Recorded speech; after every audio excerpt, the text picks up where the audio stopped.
This is cool. They have these balls on string, and they're programmed to change shape. Here at the Science and Tech Museum.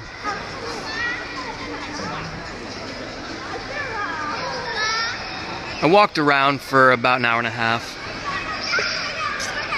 I made a cup of coffee, surprisingly. I guess they know the adults will need it. There were a lot of kids when I first got here. It seems to have cleared out. I had a couple school groups. Both kids were cute. They all wanted to talk to me. Hello, hello. Now we get to a pyramid.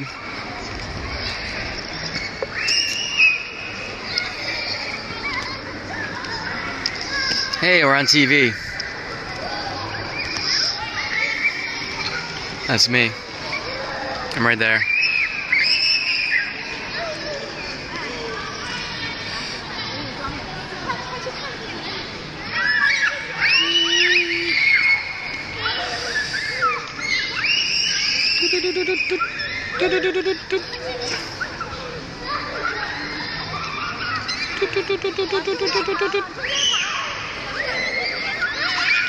I am a robot.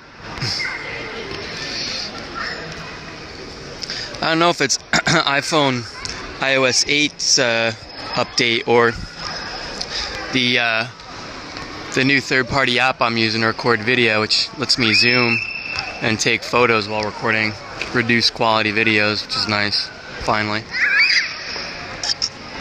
But the power consumption's way up on this phone now. My 5S, usually, I only recorded about an hour and a half and I'm down to 30% battery. Should be more like down to 40 maybe, or 50 at the most.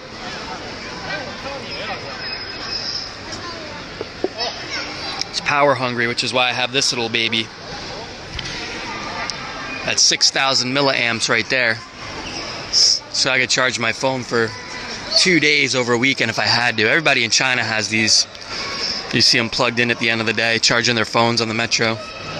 I guess I go out this way, exit. Here's a school group. They all went in to see the theater is what they did. It's a good museum. It'll be a big hit if you're 4 years old. Otherwise, I think you're better off, They had a few exhibits that had some models of Chinese topography. That's what I found most interesting. Since I'm a traveler, I want to learn about China and the topography and climate of different places and just get a general idea of places in China that I'm not sure what's there.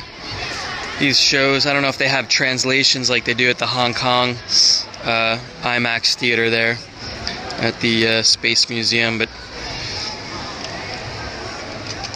I think this is the one I saw in Hong Kong, this Arctic 3D. Bad horse. So we're in the Olympic Village. Yesterday was so nice. I went to the Summer Palace, climbed up Longevity Hill. Today, not so great.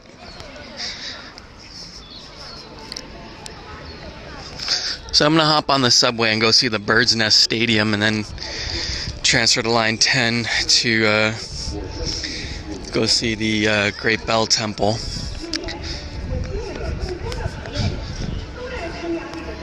China Science and Technology Museum. It's a good museum. I didn't get to spend as much time at Shanghai Science and Tech Museum as I would have liked. So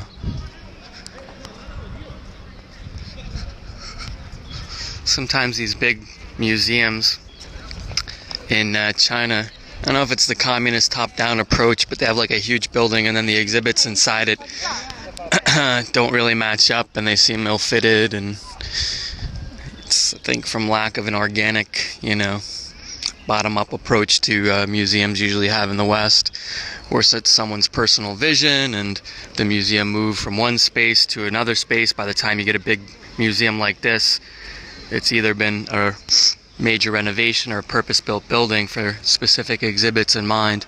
So sometimes you go to museums. They did a pretty good job with this one, actually, better than the Shanghai Science and Tech's, you know, awkward layout and ill-fitted exhibits to the building, I'd say. Ain't no love in the heart of the city.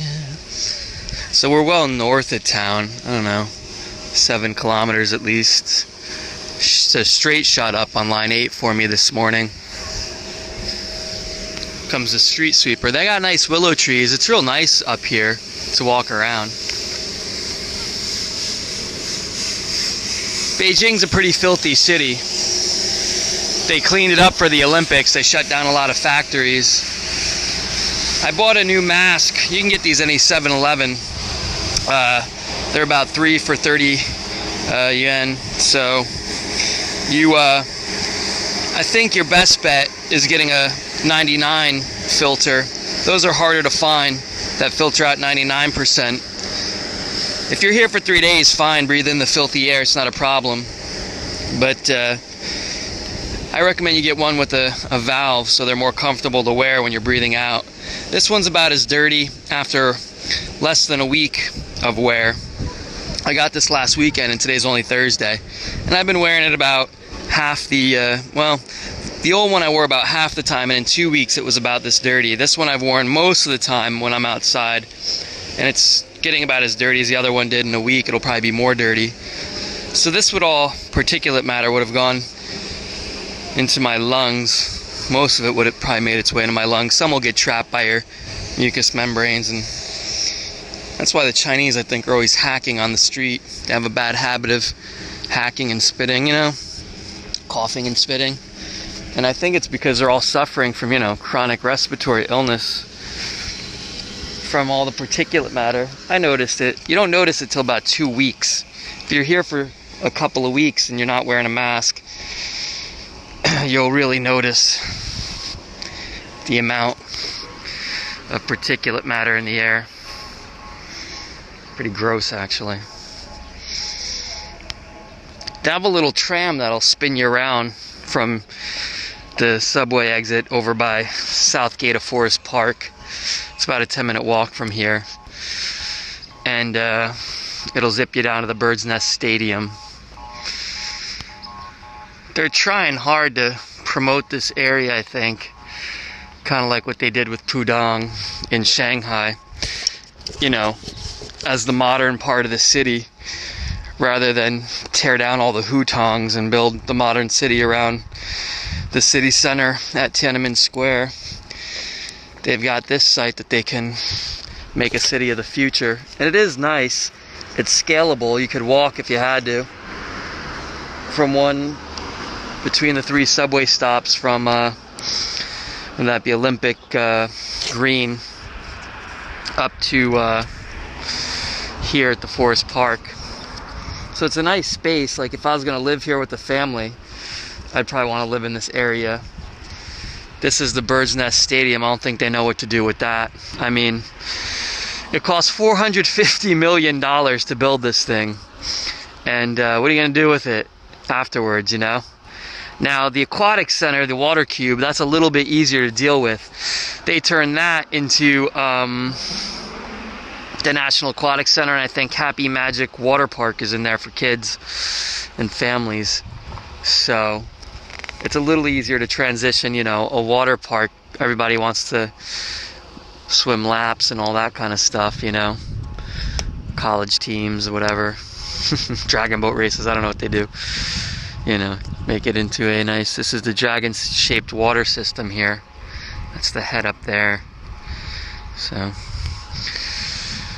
but the central business district is out off line 6 going east of town, so they've got a decentralization thing going on now too, and that has its pluses and minuses, you know, decentralizing things in a modern city. The layout of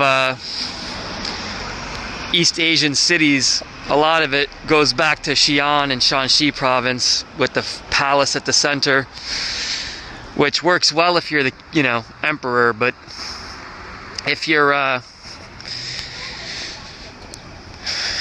modern proletariat trying to get around town, that means all the metro systems have to circle around. Same thing in Tokyo, modeled after Xi'an. You got the palace in the center of the city, and all the trains and subway and roads ring around it. So instead of having a central depot in the center of the city for transferring, you've got this big, tourist attraction slash, not really used for official business, but somewhat used for official business, quasi type, the actual palace part's more ceremonial, tourist, blah, blah. Then they build right near it, like a more administrative area, blah, blah, cultural area, like Tiananmen Square, or same thing in Tokyo, they have the East Gardens are open, the Imperial Palace there, and just creates a big headache, even to go there as a tourist, all the security and restrictions and blah, blah, blah. It's like, ugh. Just take a chunk of land like this. The problem is it's not historic for another 200 years. Then people want to come see the ruins of the bird's nest, which is what they call the National Stadium.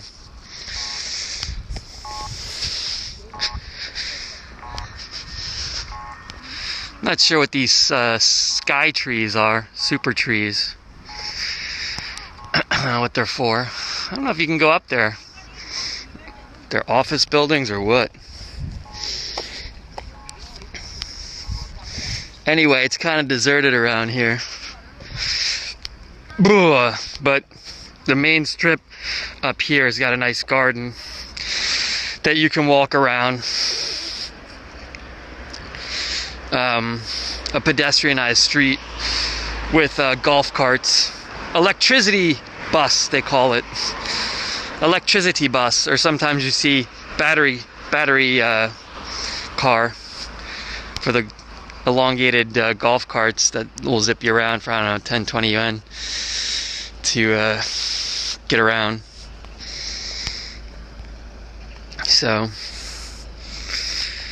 redoing it, whatever it is. Some construction.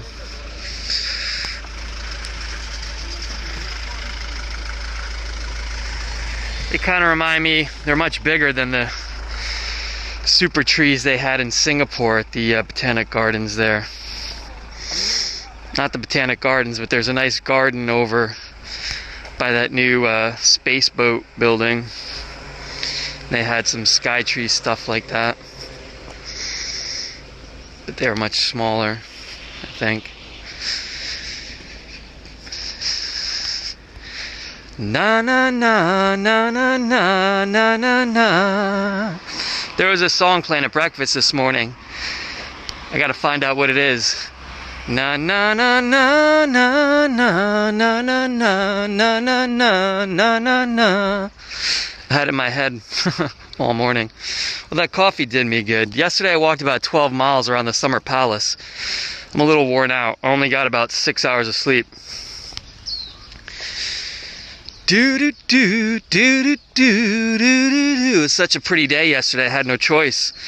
I had to go to the Summer Palace. All I need is one or two nice days again. I'd like to go for another hike on the Great Wall. I want to do the Mutianyu section. Mutianyu, and I'd like to get to the Forbidden City on a decent day. But I've been pushing it back to this weekend because we're going into Golden Week. And my feeling is we're getting further away from the foreign tourist season into late September and closer to the vacation for Golden Week, which is the first week in October. But everyone will leave this weekend who's leaving for 10 days, 7 to 10 days. And it's over by like the 7th, I think, of October or so. And they all go home to their home provinces. Like I have a friend, she's from Guangzhou. She'll go back to Guangdong province. And she'll leave Saturday morning. So the city will empty out of all the locals. Hopefully, it's a paradoxical thing. You'd think it'd become more busy in town. Here's one of the little carts, electricity car.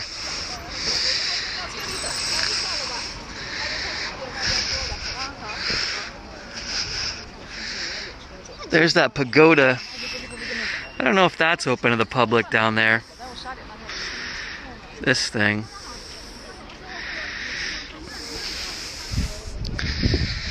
But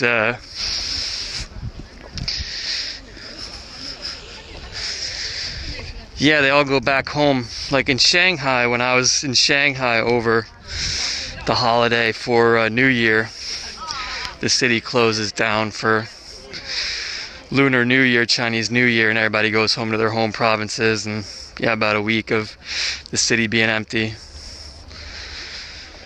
It's a good time to do real touristy stuff. Like the big museums usually only close down for maybe like a day on Chinese New Year, and maybe a half day the next day, and then they're open again. So, you know, if you're flying in for that period into a big city, you can actually get, you know, a day to sleep in and not feel like you're missing anything, and adjust your body clock, do some planning, and then have the place somewhat to yourself. That was actually surprisingly busy when I went to the Shanghai Museum after Lunar New Year. And then we'll see how Golden Week starts. I want to fly out on Monday, which would be the 30th of September. So I think I should be able to get bumped up to first class. Looks pretty good. I got first class on the way over here, which is real nice. I got a lot of work done. Saved me a good amount of time. It probably saved me a day of planning to work on the plane. Because, you know, when the flight gets in at like 2 in the afternoon, then your day's shot by the time you get in from the airport. They were an hour late picking me up. And, you know, I got to the hostel, it's like 3:30. It's like, I could go out, walk around the local hutong a little bit, and then go to sleep, you know, get a good night's sleep. Because no matter how flat those beds go on the plane, you just can't sleep very well on the plane. Too much shit going on, even on a long-haul flight.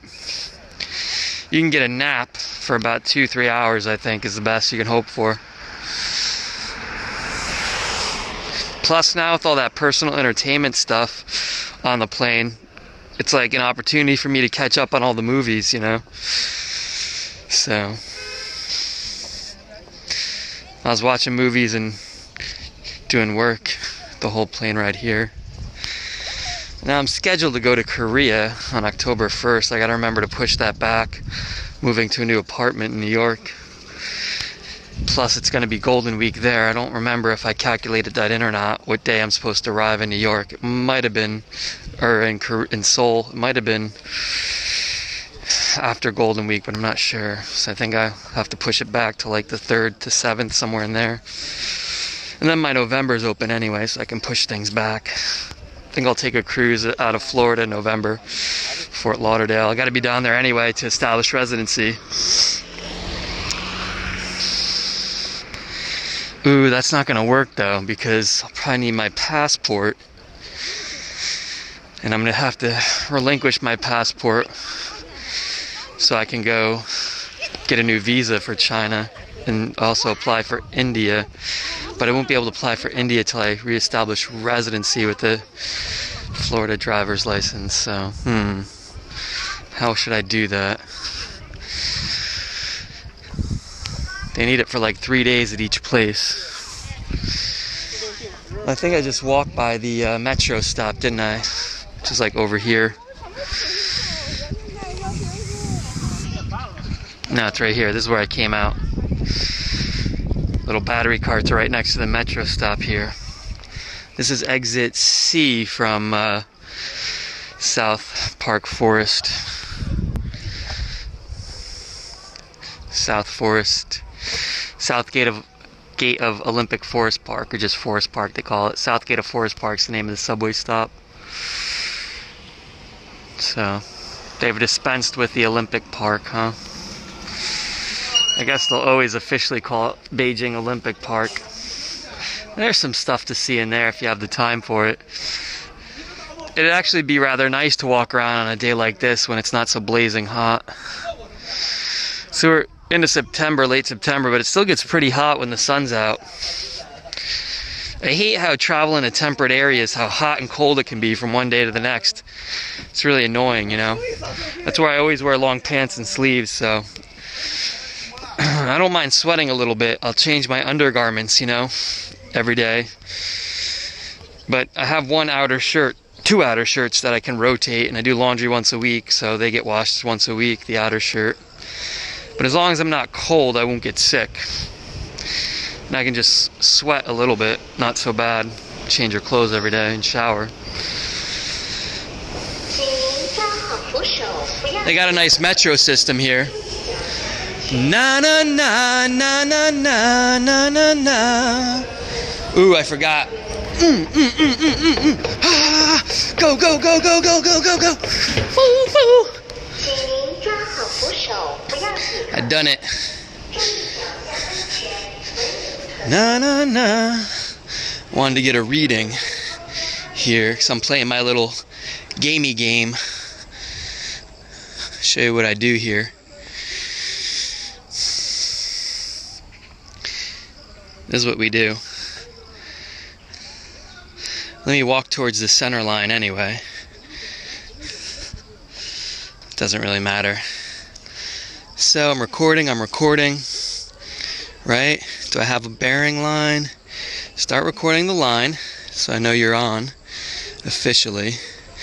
Now, airplane mode, boom. Now I go underground, I keep it on this, and I'll drop down to the stop here to see the stadium, bring it back up, and I've got a nice straight red line. That's how I recorded line 10 here, you know? It's my little trick. But it only works if you're going in a straight line on the subway, otherwise you get a skewed line that doesn't really follow the subway. Even so, sometimes you have trouble, you know. But it still gives you a good guide map. Eventually, I'm sure, the open street maps will start to include the actual metro lines on them. It wouldn't take very much work for somebody to...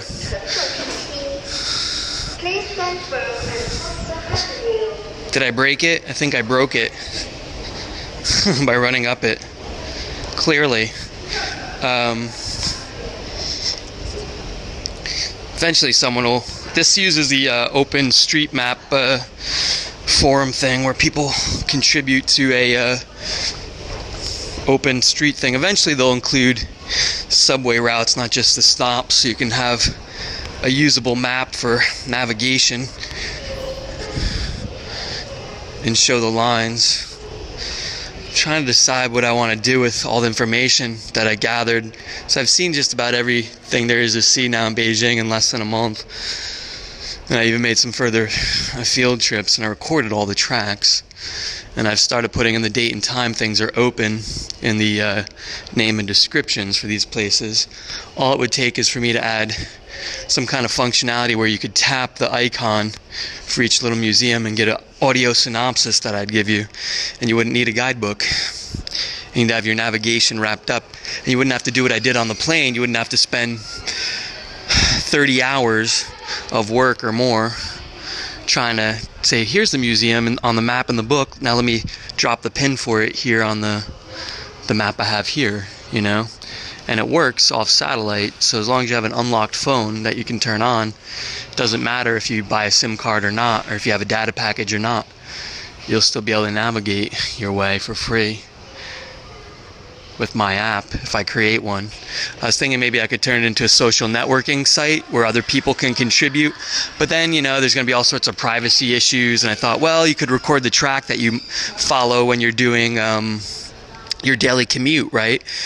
And then businesses along your daily commute could advertise to you. But then I thought, oh, that's too similar to the business model of existing things like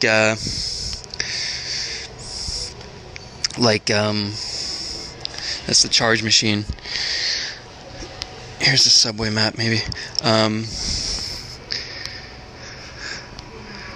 What's the one that gives you Groupon and all that stuff? So I don't know. Imagine the privacy concerns if you were posting your route of your, you know, daily commute and all that. Stalkers and all, I don't know. People, men would probably do it. I don't know that women would want to do it. So create a social network. But I thought it'd be cool to do that. And then you'd have this map-based physical social network. So much of the stupid social network, it's you already are friends with people you already know, which is really stupid. And then you really have no idea where those people are. You're just seeing some pictures of their cat and their kid's birthday or dumb stuff. It's not like tangible. So this app would be much more tangible, and people could create their own little routes and itineraries for you to follow. So imagine if you're getting directions from a friend on how to get to their house. They still have to friggin' tell you like it's 1980, take this stop and that stop and this stop and that stop. Imagine if they could just send you a track and say, here's the track to my house. Boom. This is the commute, you know? And you can do it with map apps, sure, but if you're in a foreign country, it's a little harder. Or if you're trying to follow a specific route that they're saying, well, follow, this is my favorite route to go through this section of the neighborhood, and this is what you'll see along the way. And like they can add little audio clips and pictures, their own pictures to it. It'd be like a juiced up version of TripAdvisor, real-time following stuff, you know? I think it'd be pretty cool. It's like too much work for me. I don't give a shit. I had the idea for YouTube before YouTube, and I had the idea for Wikipedia before Wikipedia. And I remember arguing with professors and trying to recruit friends because I didn't have the technical knowledge, and people just didn't understand what I was talking about. They had no idea. And I said, screw it. I don't have the time. I'd rather enjoy my life. Someone else will think of it and do a better job than I ever did. So, but I would like to make $1 billion. I could handle maybe like 3 years to grow it big enough to sell to Facebook for $1 billion and check out, and I'd be cool with that. I wouldn't want to make it a lifelong pursuit though.